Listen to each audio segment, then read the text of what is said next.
बिस्मिल्लाहिर्रहमानिर्रहीम अस्सलाम वालेकुम। आज मैं आपके साथ शेयर करूंगी बहुत ही मज़ेदार से प्याज और अंडे के लच्छेदार पकोड़े जो कि बहुत टेस्टी बनते हैं। बहुत ही यूनिक रेसिपी है और इसको बनाने के लिए आपको स्पेशल बाज़ार नहीं जाना पड़ेगा, बल्कि घर में रखी हुई तमाम चीज़ों से ये मज़ेदार सा स्नैक जो है बन के तैयार होगा। तो चलिए स्टार्ट करते हैं। वीडियो प्लीज़ आप पूरी देखिएगा। तो यहाँ पर सबसे पहले मैंने ले लिए 4 मीडियम साइज़ की प्याज, जिनको मैंने कटर की मदद से इस तरीके से बिल्कुल लच्छे की फॉर्म में मैंने काट लिया, बिल्कुल बारीक बारीक। आप चाहें तो हाथ से भी काट सकते हैं। और अब मैंने नेक्स्ट स्टेप क्या करना है, 1 चाय का चम्मच नमक इसमें मिक्स करके डाल के तो अच्छी तरीके से मिक्स करना है और इसको 5 से 7 मिनट के लिए रख देना है साइड पर, ताकि प्याज हमारी जो है वो थोड़ी सी सॉफ्ट हो सके। और नेक्स्ट स्टेप हमारा जो है वो यहाँ पे मैंने 4 अदद उबले हुए अंडे लेके लंबाई में इसको दरमियान में से कट लगा के तो 4-4 पीस एक एक अंडे के कर लेने हैं। तो यहाँ पे हमारी कटिंग जो है हो चुकी है। तो अब हमने क्या करना है, इनको भी साइड पे रख देना है। तो दूसरी तरफ अब हम चलते हैं प्याज की तरफ, जो कि 7 से 8 मिनट गुजर चुके हैं और यहाँ पर बहुत अच्छे से सॉफ्ट हो चुकी है। तो अब हमने क्या करना है, पकौड़ा बनाने की तरफ तैयारी की तरफ चलते हैं। तो सबसे पहले मैंने इसमें 5 से 6 हरी मिर्चें जो है बिल्कुल बारीक कटी हुई ये डाल देनी है और 3 अदद रेड वाली जो मिर्च है वो डाल देनी है। इससे बहुत प्यारा कलर आएगा।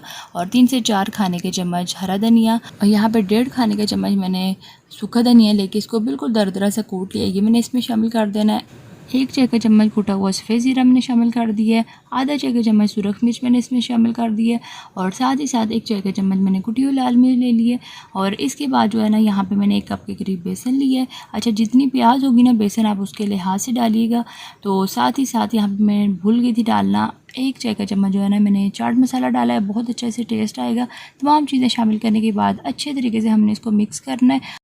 और पानी जो है यहाँ पे तकरीबन 2 खाने के चम्मच इस्तेमाल हुआ है इस मिक्सचर को बनाते हुए। तो आप बहुत ज़्यादा अगर आपके हाथ पे चिपक रहा हो तो पानी डालिएगा, अदरवाइज़ इसमें पानी बहुत कम आएगा, क्योंकि जो प्याज है उसमें मॉइस्चर काफ़ी ज़्यादा था। ठीक है, तो यहाँ पे मिक्सर जो है ये तैयार हो चुके हैं। हाथ मैंने पहले से थोड़े से ग्रीस कर लिए हैं ऑयल से, या पानी आप लगा लें ताकि आपके हाथों पे चिपके ना। तो छोटा सा मिक्सचर का एक छोटी सी बॉल लेके उसको मैंने हाथ पे फैला लिया और उसके बाद अंडा दरमियान में रख के इसको सीख कबाब की शेप दे ली है। ठीक है, और इसी तरीके से मैं एक दूसरा जो है वो भी आपको इसी तरीके से दिखा रही हूँ। और ये जो लच्छा कबाब है ये जो है ना, ये थोड़े से बड़े साइज़ के बनाए जाते हैं। तो अगर आपको छोटे साइज़ के ये कबाब बनाने हो तो आप छोटे साइज़ भी कर सकते हैं। तो यहाँ पे ये दूसरा भी बन चुका है। अब हम उनको फ्राई करेंगे। तो ऑयल गर्म हो चुका है और ऑयल के लिए जो आग है ना नीचे चूल्हे की, वो बहुत ज़्यादा ख्याल रखना है आपने, बिल्कुल दरमियानी सी रखनी है। और तकरीबन 10 मिनट तक हमने इनको फ्राई करना है। और वक्फे से ना हम इनकी जो साइड्स हैं वो पलटते रहेंगे ताकि तमाम साइडों से इक्वल कलर आ जाए। और दूसरा ये है कि इसकी जो नीचे चूल्हे की जो आग है ना उसका बहुत ज़्यादा ख्याल रखना है, दरमियानी आग रखनी है, बहुत तेज़ नहीं रखनी। दरमियानी आग पे हमने इसको 10 मिनट तक पकाना है ताकि अंदर से बहुत अच्छे से पक जाए। तेज़ आग पे अगर हमने इसको पकाया तो अंदर से कच्चे रह जाएंगे और बाहर से बहुत अच्छा कलर आ जाएगा। तो इस चीज़ का भी हमने ख्याल रखना है। तो यहाँ पर 10 मिनट गुजर चुके हैं, बहुत अच्छे से हमारे कबाब बन के तैयार हो गए हैं।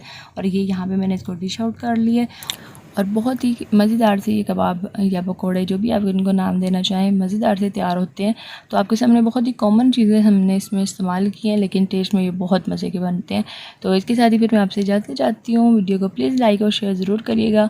और इसके अलावा अगर आप मेरे चैनल पर फर्स्ट टाइम आपने विज़िट किया है तो मेरे चैनल को सब्सक्राइब करके ऑल नोटिफिकेशन को ज़रूर प्रेस करिएगा, ताकि मेरी तमाम वीडियो की जो नोटिफिकेशन